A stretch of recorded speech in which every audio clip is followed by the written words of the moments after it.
Continuamos con nuestro programa Únicamente Salud y estamos en este segundo bloque con otro tema de interés y ya hemos tratado en una oportunidad una parte, pero venimos ahora con el desarrollo de esta segunda parte del tema de cómo identificar. Mencionado que debido a esta falta de detección por parte de los, sobre todo de los profesores, a veces los chicos repiten el año.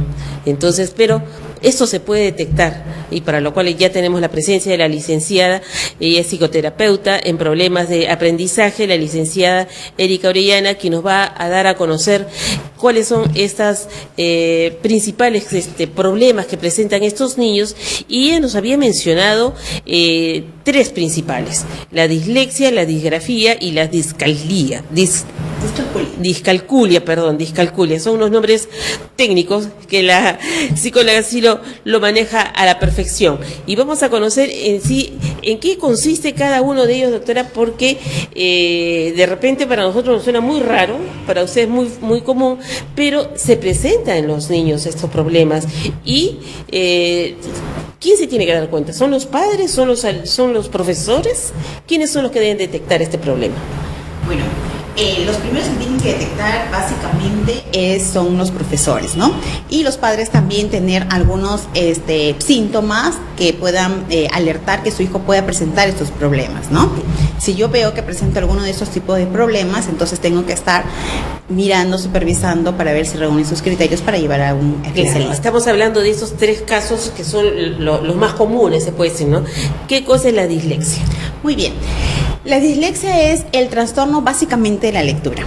Nos dicen que pueden ser algunas, va a ser neurobiológicas, también hereditarias, básicamente con el tema de la lectura para poder leer. Ahora, ¿qué pasa con estos chicos? ¿Cuál es el problema que presenta?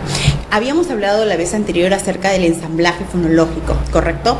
Ellos tienen el problema de poder asociar la consonante con la letra, ¿correcto? Entonces, ahí está la dificultad para poder leer, mientras que nosotros automáticamente hacemos un ensamblaje y un acceso directo, porque ya sabemos la letra con la consonante, el sonido básicamente, entonces es más práctico. Para ellos presentan esa dificultad con respecto a poder evocar el sonido y asociar con la letra para poder leer. No solamente con eso, sino también para poderlo leer. O sea, hacen el tema de la rotación, de la sustitución. Ellos tienden a poder leer, por ejemplo, los por sol. O sea, eso viene a ser la inversión, claro. Sustituyen también, ¿no? Entonces también viene el tema de la sustitución. Entonces esas dificultades es la que presenta básicamente en el tema de discalculia. Claro. Ahora, doctora, cuando hay este problema en sí, es ya en la edad que el niño está aprendiendo a escribir, está aprendiendo a leer, ¿no? ¿Y por qué, a qué se debe? ¿Hay algún motivo especial o es una parte de su naturaleza?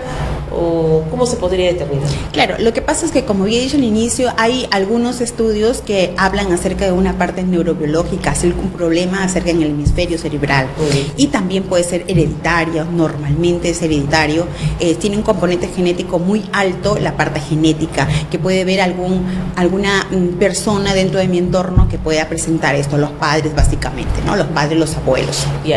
Pero cuando se detecta en la primera infancia, cuando están pequeños, se puede corregir.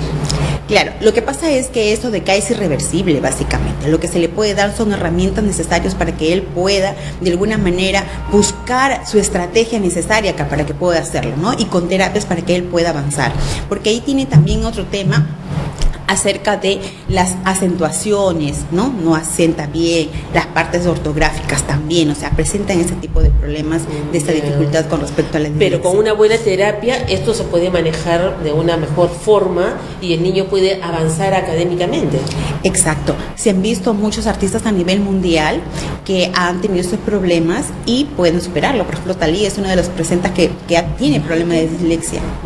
Entre otros personajes muy importantes también han presentado y han podido superar, pero eso es con un soporte básicamente en la parte emocional, con terapias que puede tener sostenida en el tiempo. Obviamente que es una prolongación de bastante tiempo para que se pueda ver sus mejoras, pero obviamente ellos llegan a tener sus herramientas necesarias para que puedan afrontar esa situación y Claro. puedan resolver esa situación. Por supuesto, pero lo importante es la detección a temprana edad. Exacto. ¿Un promedio de qué edad más o menos? A partir de los 6 años ya te dan la edad. Cuando yo entrar ya al primer grado. Cuando ya está en un primer grado, en un primer bimestre, ya tenemos un indicio con respecto a esto. Ya. Y es necesario que el niño que se le detecte este problema, licenciada, tiene que ser sacado de un colegio normal, se puede decir, y llevarlo a un colegio especial. Normalmente estos chicos requieren un más personalizado. Y existe un colegio nacional con 35 niños y con una maestra que está ella sola con 35 niños y evocándose todo, obviamente va a tener bastante dificultad. Normalmente se le dice que sea un colegio con menos niños y con una plana multidisciplinaria para que dentro de la escuela le puedan a poder ayudar, ¿no? Entonces allí es un poquito más directo con las terapias personalizadas con un especialista para que puedan afrontar este problema. Claro. Ahora, yo quería destacar que usted trabaja en el hospital Largo Herrera. ¿Cómo es la consulta allí? ¿Van los padres, se dan cuenta de esta detección a temprana edad? Sí, normalmente la primera alerta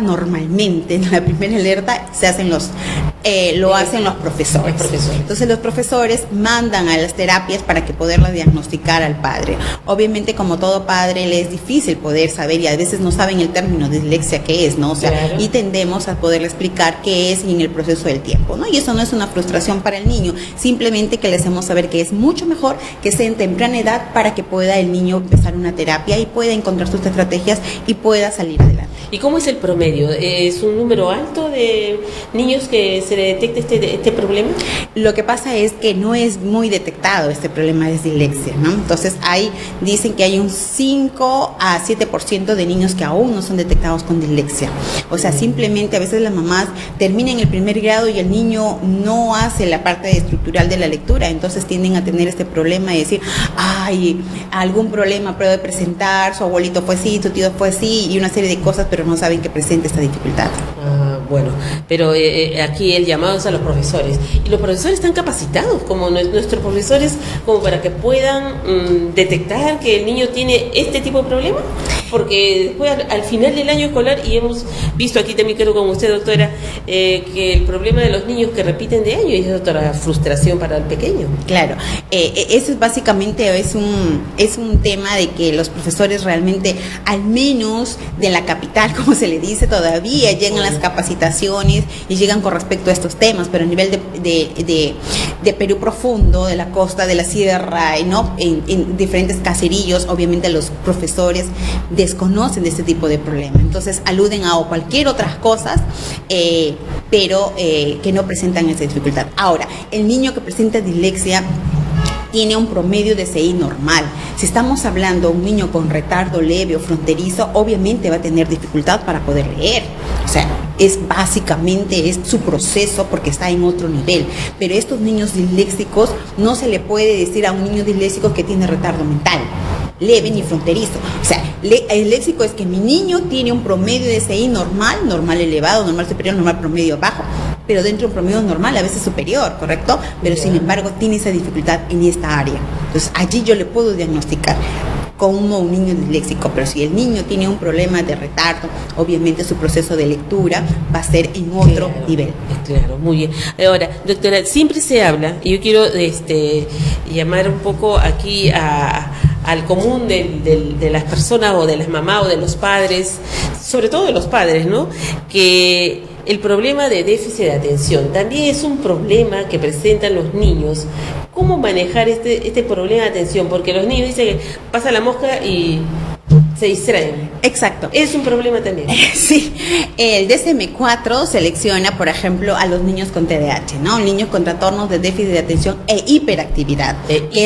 Hiperactividad. Son aquellos, los TDAH, los famosos TDAH, que estos niños obviamente tienen problemas, dificultad para poder hacer muchos aspectos, ¿no? En la parte ejecutiva que le llamamos nosotros, en la organización, planificación, de poder hacer un proceso, se distrae muy fácilmente, pero dentro de ellos tienes 3 componentes, o sea, el problema de atención, básicamente con todos tus términos, el problema de hiperactividad, que es un movimiento motriz que está en una super movimiento y es como un motorcito inagotable a través del día y está corriendo por todos los lados, ¿ok? Fácilmente se mete en problemas, tiene dificultad para poder empezar y terminar cualquier tarea, sea escolar o cualquier situación, para terminarlo, jugar, obviamente, ¿no? Entonces, y su impulsividad, ¿no? Es un chico muy impulsivo, que obviamente tú estás diciendo una pregunta y él lo está, antes de que termines de decir la pregunta, él ya lo está respondiendo. Entonces, hay ciertos criterios que tienen que verse para que el chico pueda ser diagnosticado con TDAH. Pero hay otro grupo, los TEDA, o sea, los niños con déficit de atención, pero que son tranquilos. Pero sin embargo, lo que usted decía, ¿no? Pasa una mosquita y le sigue, pero él está tranquilo. Exacto. Él está tranquilo, pero ese tiene... presenta problemas de atención sostenida, ¿no? Entonces no tiene atención sostenida ni atención selectiva. Entonces allí está también el tipo de problemas que obviamente, como refería también, del año pasado a este año, un 30% de estos niños que tienen ya ese trastorno de déficit de atención. Claro, porque pero a veces, sin hiperactividad. Y a veces los maestros a estos niños no los detectan. Entonces, ahora, hay muchos componentes con respecto a eso. La parte emocional en él también juega un papel muy importante, porque si es un niño sumiso, un niño con muchos problemas familiares a nivel familiar, entonces un niño de que sus padres tienen problemas, conflictos, dificultades, entonces el niño va a estar retraído, y en la escuela lo mismo, entonces presenta ese tipo de dificultad ya como un trastorno. Ya ellos, los maestros, no los detectan muy fácilmente, más son los niños con TDAH. Claro, ahora, se da el caso de que a veces estos niños que tienen esta hiperactividad, ¿no? Y también los niños que hacen varias cosas a la vez, ¿no? Y son niños muy inteligentes siempre. Básicamente los niños con trastornos de hiperactividad, los niños con TDAH, sí son niños a un nivel de funcionamiento a nivel superior. ¿Pueden hacer varias cosas a la vez? Ellos, es más, cuando llega el examen no necesitan estar estudiando como otros niños, ¿no? Que tienen que estar repase, pero hay otros no. Claro. Simplemente con la clase uno repasa y ya, y siguen en su rutina. Es que normalmente esos niños tienen un CI normal o también superior. Exacto. Entonces ellos, obviamente, por su problema de hiperactividad con impulsividad, entonces ellos están en todo un movimiento, pero sin embargo captan mucho mejor que el niño que está sentadito aquí. Alguien puede estar debajo de la mesita, pero este niño está captando mal porque tiene otro nivel superior para poder hacerlo, ¿no? Bueno, eso es una gran ventaja. Esa es una gran ventaja para ellos, pero ese es porque el niño capta muy rápidamente, pero su parte emocional es más lastimado, porque es un niño que es poco comprendido, tanto por los maestros, por los directores, por los padres de familias, por su entorno familiar. Entonces esos niños tienen una autoestima, ¿no? Que no, bastante baja, porque es rechazado por sus amiguitos, porque nadie quiere jugar con un niñito muy impulsivo que se mete en problemas, que no termina de jugar, que los deja paraditos y que sabe todo. Y exacto, claro, obviamente, ¿no? Y que sabe todo, claro. Doctora, otra característica de problemas que puede traer un niño, la disgrafía. ¿Qué significa disgrafía? La disgrafía viene a ser el problema básicamente con la forma de la letra, que tiene que ver forma y contenido, ¿no? Entonces tienen que ver dos cosas ahí, forma y contenido. Ahora, cuando hablamos de la forma, básicamente hablamos de los grafemas, ¿no? Que es básicamente que puede ser la letra muy grande o muy pequeña, muy espaciada o muy junta, inclinada, ¿no? Entonces que fácilmente uno lo detecta porque ve que no tiene una forma adecuada, ¿correcto? Entonces ahí estamos hablando de un tema acerca de presión de la letra, ¿no? Presión adecuadamente para poder hacer los grafemas, básicamente, ¿no? Pero también no solamente eso, también es la forma de contenido, o sea, que yo puedo plasmar al poder hacer una escritura o una composición creativa, cómo puedo ensamblar mis palabras, cómo hago mis conexión, mis palabras una con otra cosa. Ellos presentan esa dificultad, omiten, sustituyen, juntan, no tienen una coherencia. Verbalmente lo hacen muy bien, pero cuando lo van a escribir, ese problema es lo que ellos presentan, ¿no? Ya. Ahora, si ellos lo piensan, ¿qué es lo que ocurre en ese transcurrir de poder plasmar en un papel? Ujú. Hay dos cosas básicamente en ese plasmar. Primero, que ellos están preocupados por la presión de la letra inadecuada correctamente, pero estos niños, por ejemplo, no tienen algunos problemas que se pueden presentar con respecto a que tengan algún problema sensorial o algún problema de coordinación motora gruesa o fina. Ellos están bien en esa parte, no hay problemas en esa parte. Entonces, allí tienen que diagnosticar esto, porque si tiene un problema sensorial, el pequeño obviamente va a tener dificultad para poder escribir, ¿no? La presión y todo lo demás, pero estos niños no presentan este problema. Ahora, las conexiones que pueden tener es a nivel de hemisferio. Sabemos que en el hemisferio tienen diferentes actividades, el lenguaje y toda la parte motriz y todo lo demás. Ha habido un problema en esa parte. Bien, vamos para la tercera, que es un término medio especial. ¿Cuál es, doctora? El problema de discalculia. Discalculia. Exacto. Discalculia, cuando hablamos de discalculia, estamos hablando del problema básicamente con las matemáticas dichas, ¿no? Los números. Estamos hablando con los números. Ahora, hay niños que tienen sus procesos de maduración, ¿no? Y eso se lo tiene que respetar. Ahora, dentro de las escuelas, obviamente la escuela A con la escuela B hay una competencia acerca de los objetivos, claro, ¿no? Ahora, por ejemplo, en primer grado, si esta escuela en inicial terminan leyendo y haciendo las sumatorias, es una buenísima escuela. Pero la otra, mientras que está en el proceso de las vocales y salen con las vocales y pintando bien y haciendo toda la parte, es una mala escuela, según los padres de familia, la percepción y la currícula. Entonces decimos, pero eso felizmente ha cambiado. Decimos, ¿dónde lo llevo a mi hijo? Donde hace muchas tareas, donde no hace nada de tareas, donde sale leyendo o donde no sale leyendo en inicial, ¿correcto? Son procesos que tienen que pasar los niños, que se tienen que respetar. Ahora, cuando hablamos de discalculia, estamos hablando ya de un niño que obviamente ya pasó un primer grado, ¿correcto? Y los números los invierte. Tiene problemas para poder sumar, no entiende si lo va a quitar o lo va a restar. Si le presentas algún problema matemático, él no sabe qué hacer, no ensambla una con otra cosa. Entonces, tiene ciertas características para poder hacer. Está en cuarto grado ya y no suma, no multiplica, no resta. Tiene dificultades en las tablas aritméticas, en el conteo. Si yo le doy un cálculo mental para que lo pueda hacer, presenta dificultad. Entonces, ya es un problema porque ya está en cuarto grado. Entonces, ya está ahí, tiene que saber dividir. Entonces, son una serie de cosas que tienen que presentarse, tienen que diagnosticarse para poder decir. Pero, a veces, ¿qué es lo que pasa con este tema? De que están en un segundo grado y ya quieren que aprenda a multiplicar. Y decimos, ay, la posibilidad de que pueda tener algún problema mi hijo. No, es que su maduración está en otro proceso. Entonces, no está maduro para que pueda... ¿Por qué tanto apuro, no? De los padres. Exacto, más que de los padres, de los centros educativos. De los centros educativos para que puedan hacer esto, ¿no? Esa presión también le afecta a los niños. Claro. ¿No? Y la comparación encima, doctora, ¿no? De que el otro niño sí y el otro niño no. Y mientras tanto el niño se va quedando. ¿Cómo Exacto. lo puede manejar ahí? Emocionalmente el pobre niño se siente mal.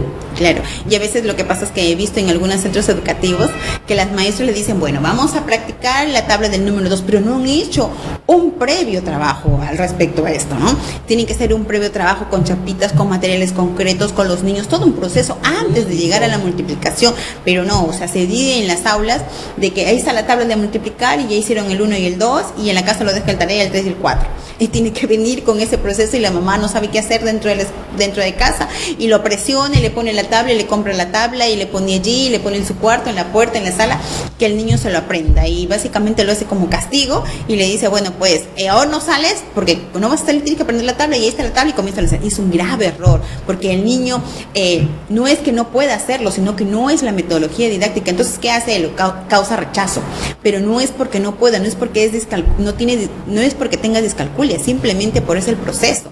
Claro, ahora, doctora, por lo regular siempre se da en que los niños, los escolares, rechazan las matemáticas. No es porque sean números, sino es la forma como no se llega al alumno. Claro, básicamente la metodología. Es esa. O sea, es la metodología la que no es la correcta para poder enseñar, no es muy abstracto. Y el niño que presente dificultad, para él es abstracto más. El sistema sí, o sea, obviamente no hay un sostenido con respecto a esto, ¿no? O sea, y ese aspecto en la parte educativa, o sea, esto le compete al Ministerio de Educación. Allí no ha llegado una forma de proyectos para que pueda de repente cambiarse las formas de poder llegar como que mejor con las matemáticas, doctor? Claro, lo que pasa es que antiguamente había el problema a nivel de todos los niveles, básicamente, inicial, primaria y secundaria el problema. ¿Por qué? No es que empiezan los números en secundaria, los números empiezan en inicial. Por supuesto. Entonces, en inicial se tiene que hacer todo un previo, que eso, menos mal que el Ministerio de Educación está trabajando y implementando mucho con materiales lúdicos para la maestra, y las maestras obviamente están trabajando todo este proceso, cantidad, cuál es el vaso más lleno, dónde hay más, dónde hay menos, dónde le quito, dónde le sume, dónde, quién le tiene aquí, qué falta, todas las dimensiones, todas esas cosas lo están trabajando muy bien en esa parte. Pero hay un desfase con primaria, ¿no? En primaria, el primer bimestre trabajan con material concreto y luego ya se pierde, pero hay algunos centros educativos que sí están implementando, pero para secundaria aún todavía falta poder implementar con estos métodos activos para que puedan lograr. De ahí viene pues el rechazo por las matemáticas con los chicos tan grandes ya y no quieren pues seguir carreras que tengan que ver con números, ¿no? Conozco de algunos chicos que cuando ven en la currícula, matemática, estadística, no, eso no va conmigo, ¿no? Y bueno, toda carrera lleva siempre un curso de números, ¿no? De matemática. Sí, en todas las universidades siempre hay lenguaje y matemáticas. Así sea letras. Es un básico claro, que tienen que asistir a cualquier carrera, es matemáticas y lenguaje. 1 y 2, y depende de la carrera, siguen con las matemáticas, pero tienen que llevarlo. Claro que sí. Bueno, estamos ya cerrando el programa y nos ha quedado corto el tiempo, como siempre, licenciada, pero en el hospital, ¿cómo se lleva una terapia? ¿Hay que sacar una cita? ¿Cómo es ese proceso, doctora, para cerrar ya? Ya. El proceso que se hace para que pueda acceder a un chico, primeramente la maestra son las que detectan, o a veces los padres de familia.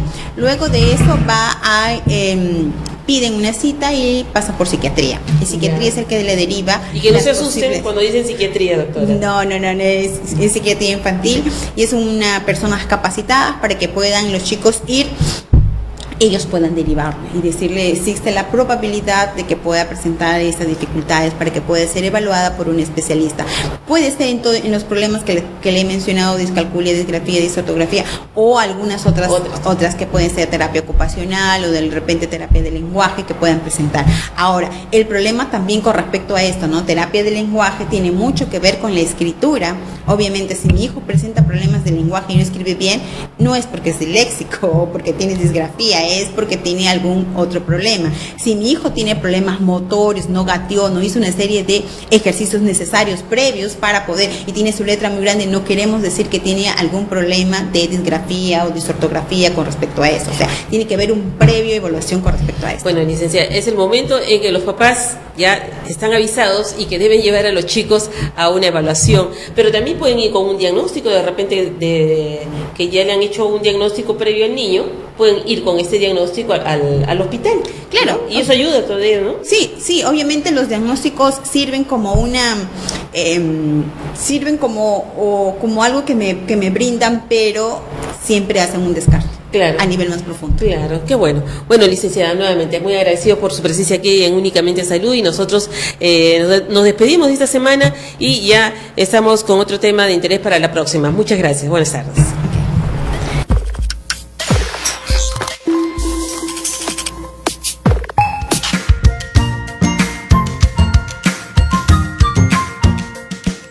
Gobierno del Perú, trabajando para todos los peruanos.